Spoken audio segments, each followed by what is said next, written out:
Hello, this is Triumph Print. My name is Marcus Cruz, and today I'm going to model a tree. In August, for my patrons, I did a project called Deep Forest with lots of tree trunks, gnarly, twisted branches, and so on. So I'm going to give you an overview of how I did that. Let's get started. Here we have the default cube, and that's an excellent way to start. Let's just give it a little bit more definition. If I press Z and move to the left, then I see it in wireframe mode. So yeah, this is a little bit too high, but something like that. Good. Tab into edit mode and scale this up 10 times. Press N. In object mode, I can see that this cube is now 20 times 20 times 20 millimeters. And that's a good size for the base. So I select these outer corners, shift left clicking on them. I press numpad 7 to view from the top, and I bevel it. I scroll my mouse wheel to get it round. Right. So yeah, it's sort of like a cylinder. And yeah, as you can see, this is a bit uneven at the moment. That doesn't matter at all so far. Yeah, so if we want, we could bevel it, but I'm actually going to extrude it down and scale it out. And this will become the roots. We will sculpt the real root structure later. This is just a rough shape. So tab into edit mode again, and inside this object I can add a UV sphere, and it 16, yeah, doesn't really matter. So 10 millimeters radius will make it as big as this. Very uneven, but that doesn't matter. I select alt-click this ring to select that edge, Control+, and extrude upwards to get kind of a capsule shape. At this stage, the geometry is self-intersecting. We have a capsule inside the root cylinder, but when we do remesh, it actually removes all the self-intersections. That's very handy. So I think the tree should be a bit twisted, and let's actually start that right at the beginning. Let's make this slightly lower. So I rotate it, and something like that. I can actually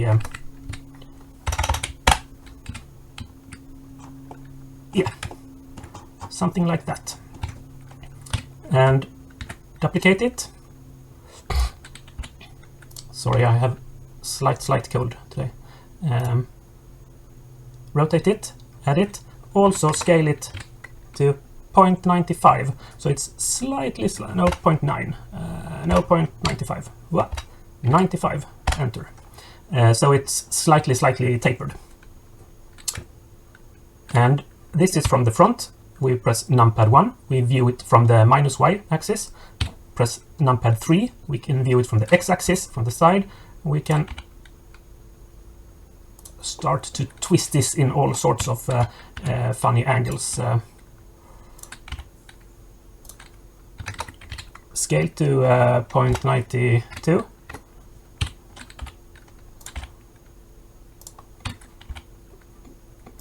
Let's make it really gnarly. And if we tab out of edit mode, we can see that this structure is now 70 millimeters high. That's nice. So just continue building this up.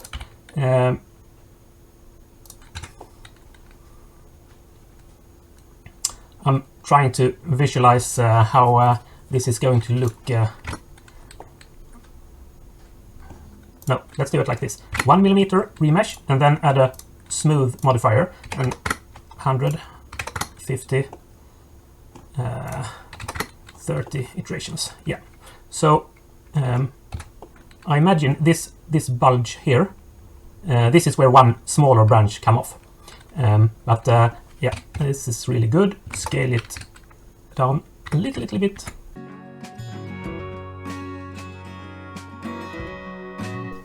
Now the tree is starting to look somewhat unbalanced, so I think I want a slightly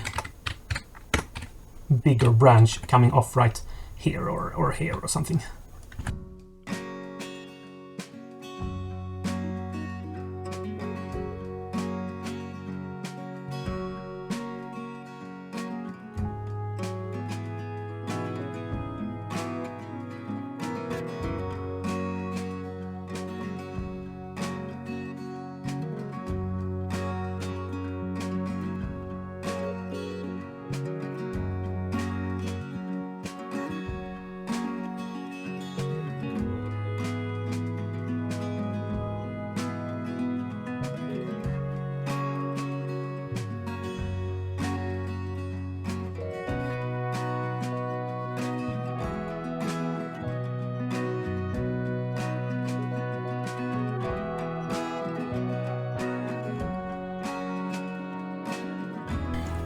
And now I have a tree 124 millimeters high. Yeah, I think that's good.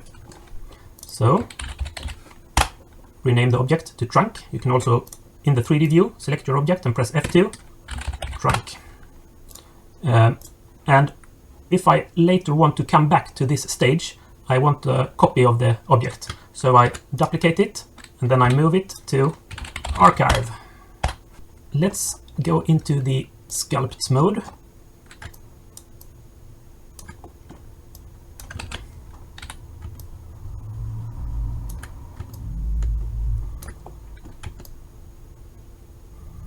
I can shift click and drag, then I smooth the these uneven surfaces here.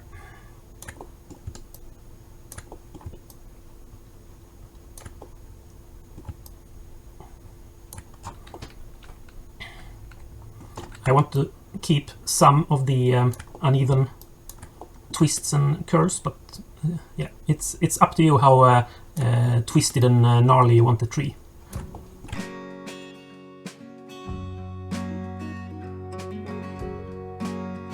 I do this fairly randomly, and if you want something to be natural, don't try too hard to do everything perfect, because it will look too organized and too constructed. So I make a little smooth here and there, and some will be more and some will be less, and that way it looks more organic.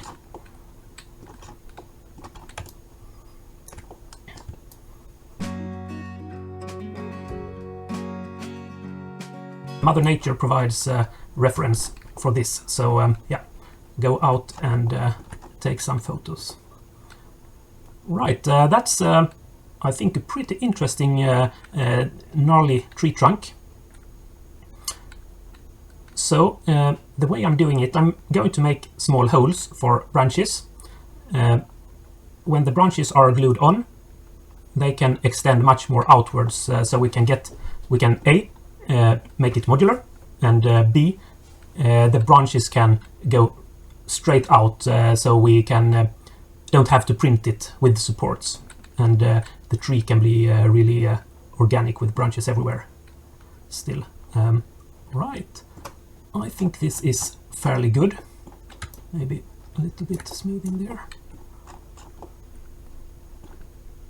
I'm going to check DIN topo, but before I do that we can try. Oh, it actually worked. Yeah, that's because Remesh removed all the UV maps and so on. So now we have DIN topo on, but the default resolution depends on how far away I am, and I don't want that. So I'm going to open this, relative detail, changed it to constant detail, and we can actually do detail flood fill. I think 4 is quite good. This takes a little while depending on your computer. If we tab into edit mode, we will see that we have lots of nice geometry now. And this should be enough to sculpt the bark texture. So tab out. When we are in sculpt mode, we can tab into edit mode, and when we tab out again, we get into sculpt mode yet again. So this is fairly simple. We want a texture map here.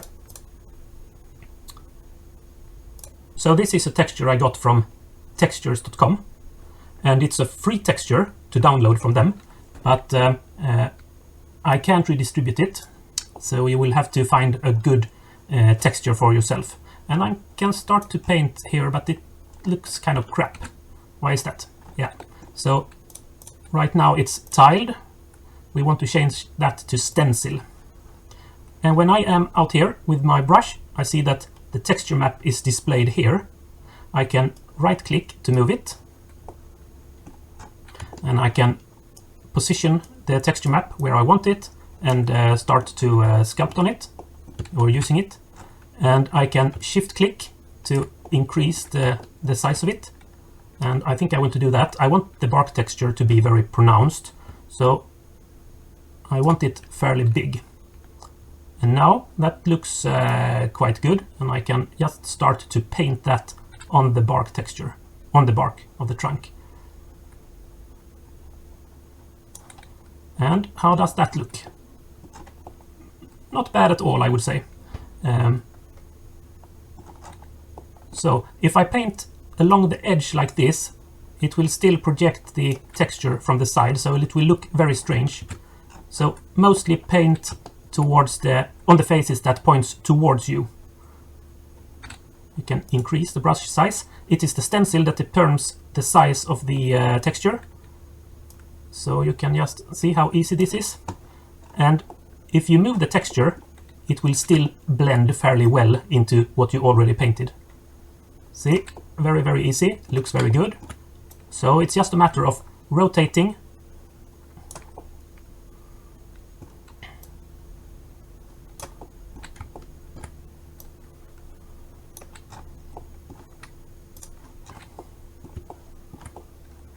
One thing I forgot. I was supposed to sculpt the roots. So let's do that real quick. Undo. Right. So now I don't want a texture. I can just remove it.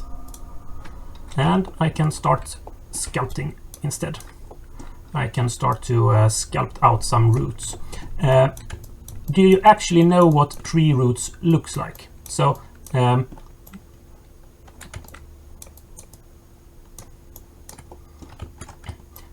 again, go on a quest for reference images, tree roots. You can of course invent the look yourself, but it's very good to be inspired by reality. I zoom in and out, and to make the I can of course also scale the brush, but I think it's easier to just zoom in and out a bit. More natural for me. But if you want to change the brush size when sculpting, just press F and drag right to increase and left to decrease, and just left click. F, F, left click.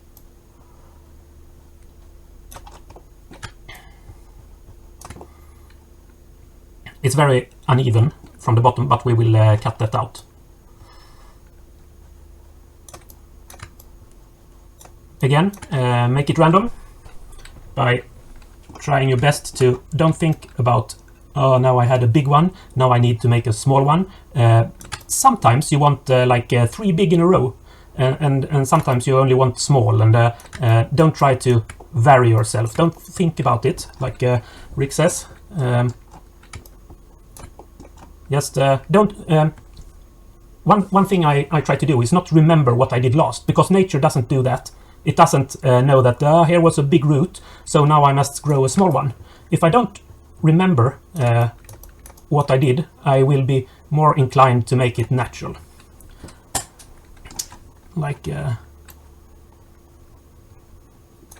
the size of tree roots depends on the so many things. Here comes a real big one.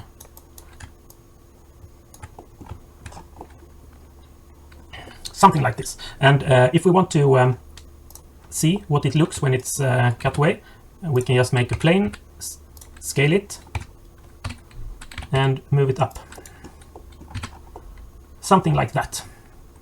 Yeah, and we can of course, if we want the roots to spread out even more, we can do like this. I just draw, but they must still be below ground and just protrude slightly above. Also, roots tend to go up and down a lot.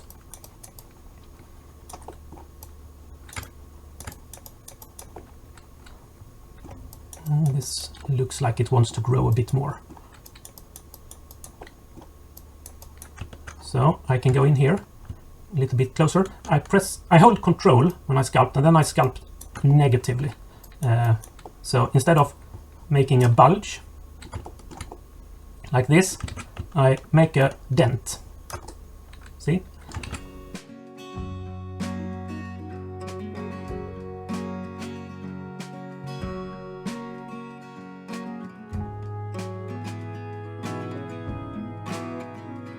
I use this sculpt brush all the time, the draw brush.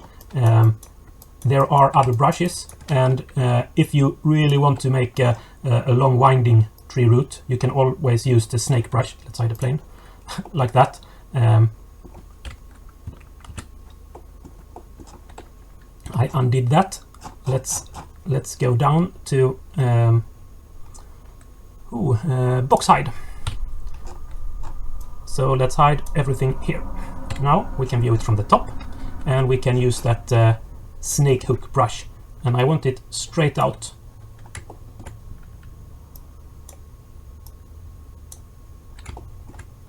And not every branch, but some of them. And if we turn on that plane, yeah, it's a little bit random, but this root is very much too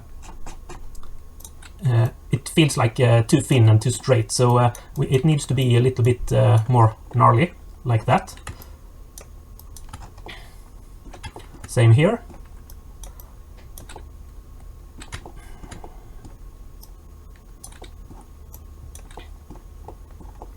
And same here.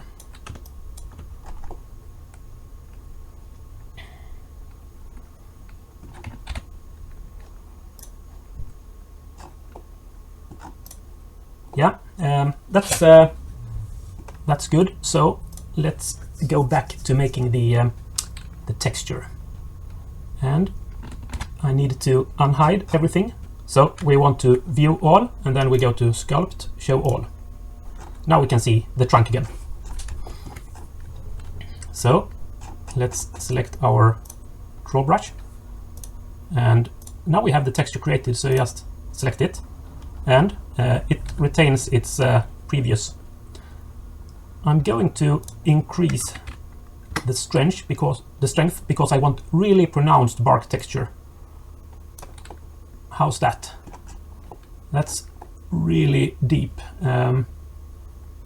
Also for this sculpting, I want slightly more definition.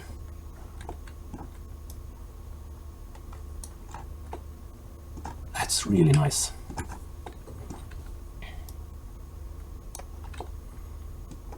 So now the trunk goes a little bit sideways here, and then I can hold Control and right click and drag, and I can rotate the stencil to follow the shape of the trunk, and then it's straight.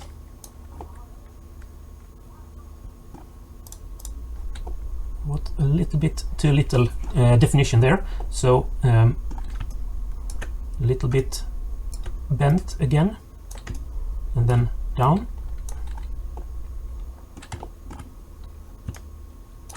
Make sure the veins of the texture follows the angle of the trunk.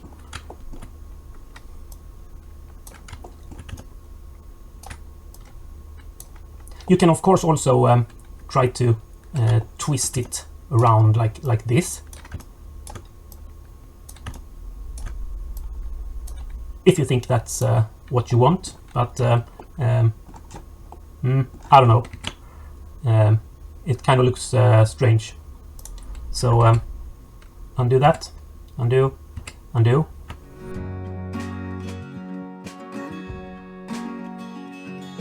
If you zoom in and out during the sculpting without resizing the stencil, you will get different scaling, and as long as that's what you want, good, but otherwise try to keep it a little bit similar. I mean, a little variation is probably good, but less is more in this case. That was the wrong angle, so let's actually roots don't have bark-like textures on them, but yeah, I think it looks quite okay here.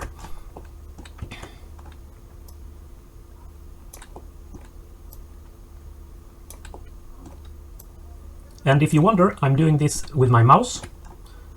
I have a drawing tablet, but this is so easy, so I don't need a drawing tablet for this.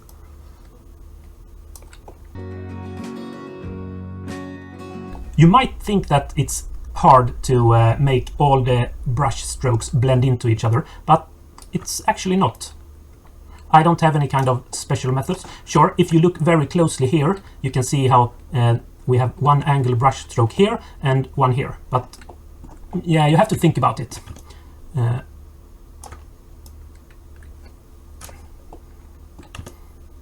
Just rotate around the branch and rotate the stencil.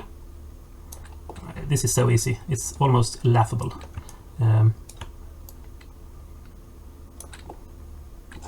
Yeah, you can rotate around. I think right here there is a kind of seam that I'm not very fond of. So I will shrink my brush size and try to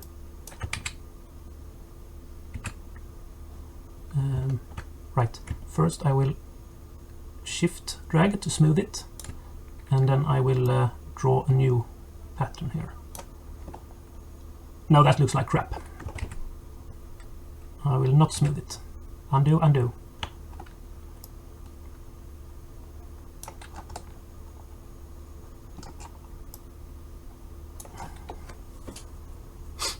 Uneven.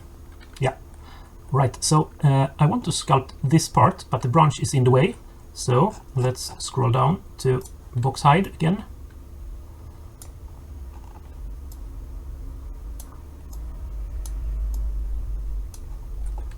Good. Shift, no, control, right click, rotate.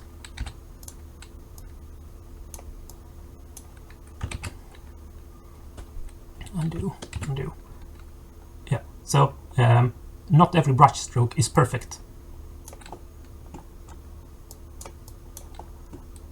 You should learn where you have control set.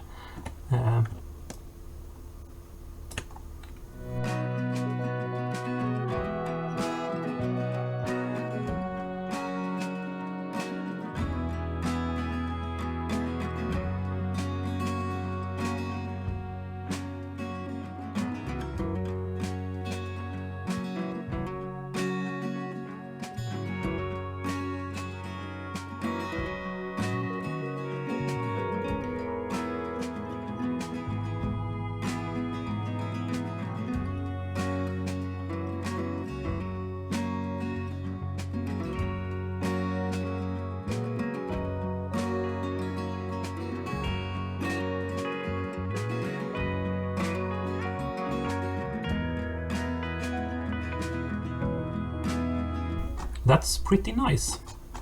And before I do anything else, the sculpting is with quite a high number of polygons, so we are currently at 2.6 million. That's way too much. So let's decimate it. And decimate takes into account the geometry, so it tries to keep the geometry while reducing the poly count. 0.2. That should bring it down to a couple of hundred polygons. I think like 400,000 or 500,000 is good. I'm not sure if it stutters because this is quite resource intensive. So I can't notice from this distance. I don't see any or noticeable degrading in quality of the sculpt, but we are down to 500,000 polygons, so that's good. Control A.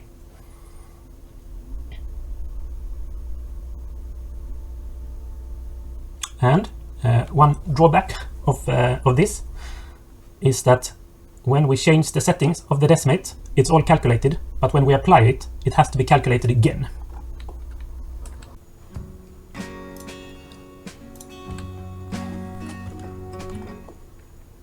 That's the basic shape of the trunk done. Ooh. They actually grew together there. Self-intersection. Interesting. Feature or bug? And it's a little bit of a seam there as well. Sorry, cold acting up.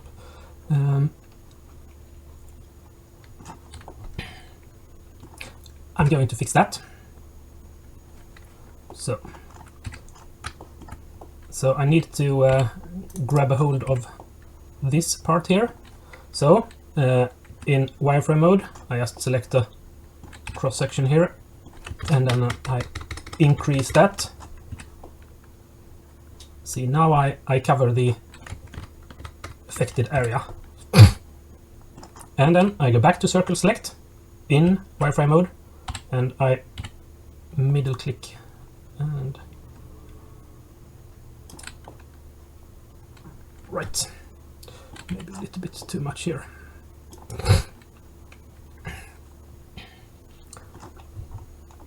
And from the side I press O for proportional editing, and I move it away.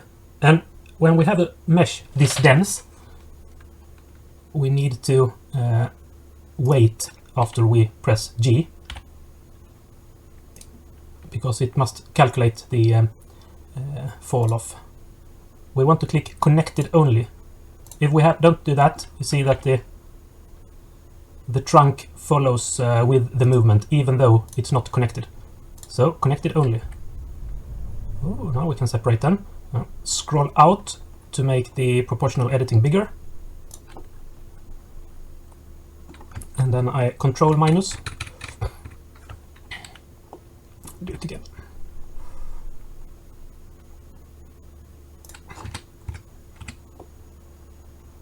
Yeah, it's not perfect. I can actually do it from this side too.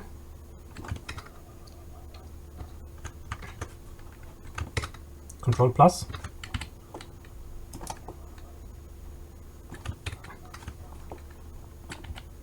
And move it out.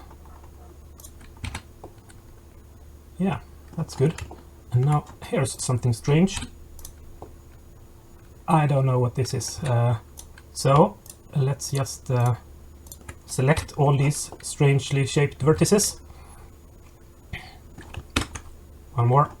F. Fill them in with a paste. That eliminates all the geometry. Control T to triangulate it. And it's now invisible. I don't know where it was, actually. Yeah, good. But this seam, I'm thinking I control click just to be able to select. No, that's not.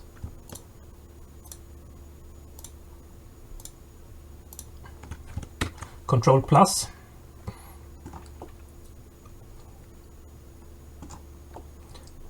Let's do it like this.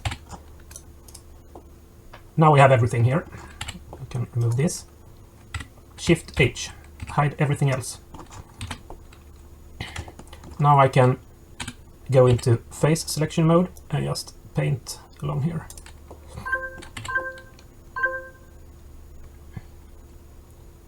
Sorry, my phone's notifying me of something. And vertex smooth. And we can do that 5 times. It's a little bit visible, but no, it's good. One other thing is that there seemed to be a bulge at the end of this branch, and it's looking a bit. Alt H to unhide, Alt A to deselect everything. So I just select. Let's do it like this again. I have the branch, Shift H to hide everything else, Alt A to deselect.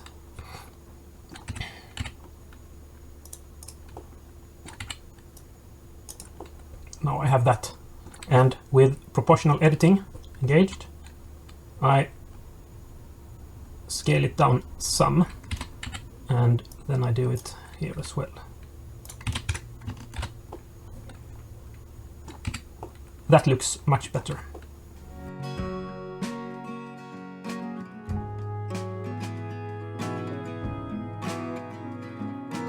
You can of course fiddle with this in all eternity, but I'm saying it's good here. So let's add the branch holes. I need to save it first.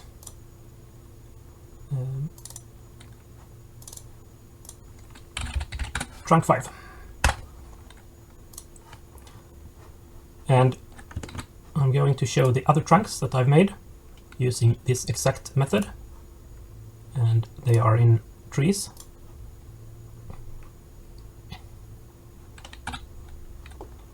Here they are. So let's take one of each. No, let's take. This is all the variants of them. So it's basically 4 different trunks with these here have holes drilled in them for branches, and that's what we are going to do now. And then we have branches that are printed separately, and you can pick one branch for each hole and glue them in to make the trees unique. Infinite variety. And this is the piece that I used to, I call it drill the holes. So branch hole drill. So let's go back to our trunk 5 and append from trees, objects, select branch hole drill, append. And there it is. Right. So we want to place this, and this bottom part here is where the branch connects. So let's place this about 10 to 15 branches, or more like maybe 11 to 13 is okay. I usually put one exactly in the top, so you have to shift right click to place the cursor all the way, and I duplicate this and right click, so it's a new object in a separate location, and then just Shift S, selection to cursor. Aha! And now I can just rotate the view and rotate the drill object, so it's oriented correctly. I think I can just move it in slightly.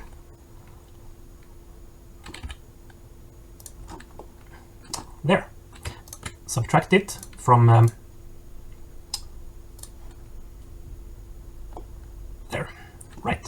But we also want a version of this trunk without those holes, so I will not do that right away. Do it all in one, and I will save this object, save a backup of this object. Shift right click, duplicate, selection to cursor.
I think all these branches are placed in OK positions, so I'm going to join them all.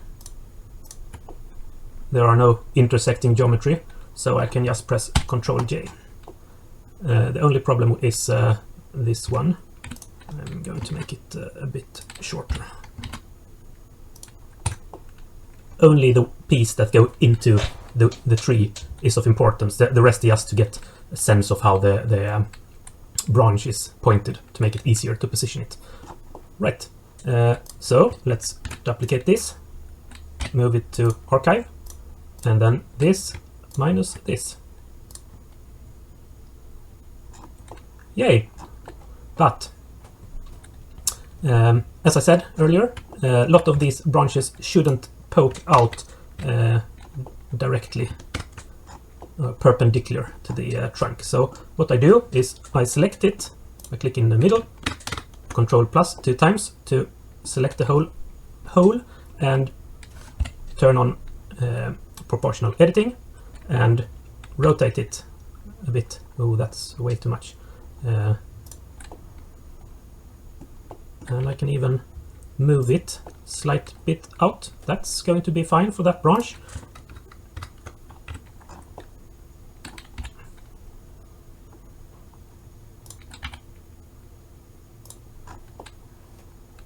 Yeah, and just continue with that bending the holes upwards like trees. Oh, psychedelic.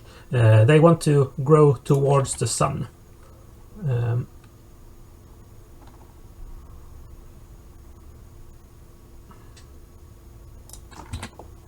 Yeah, that's good.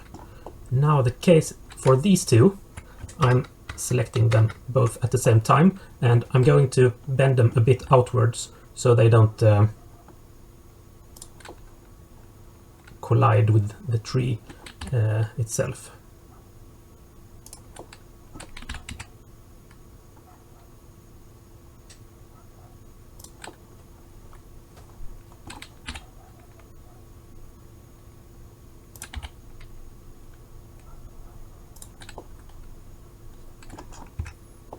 So when I rotated this, it turned into a bit of a ridge here.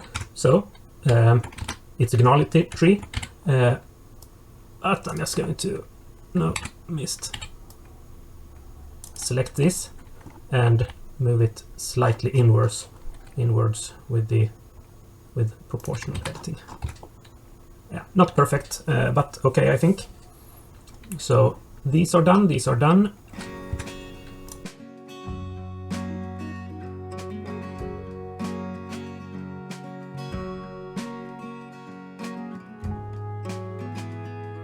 I think that looks quite good. Here is a little, let's make this a little less obvious. Yeah, that's good. Anything else?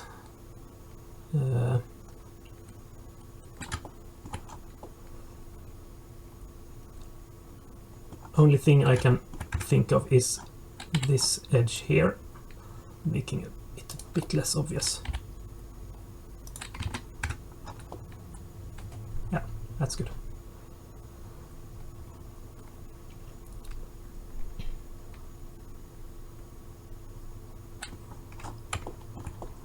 That's how I made these trees. Feel free to ask in the comments or join my Discord, and I would appreciate it if you supported me on Patreon. Thanks for watching. Bye.